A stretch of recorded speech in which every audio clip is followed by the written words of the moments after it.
na giging clear na rin yung policy ng government. When it comes to those things that are not yet clear, regulators are now coming up with proposed bills to offer more clarity.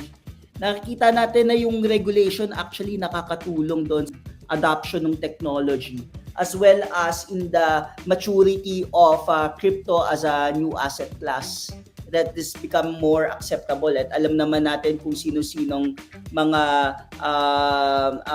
the largest financial institutions globally, di ba?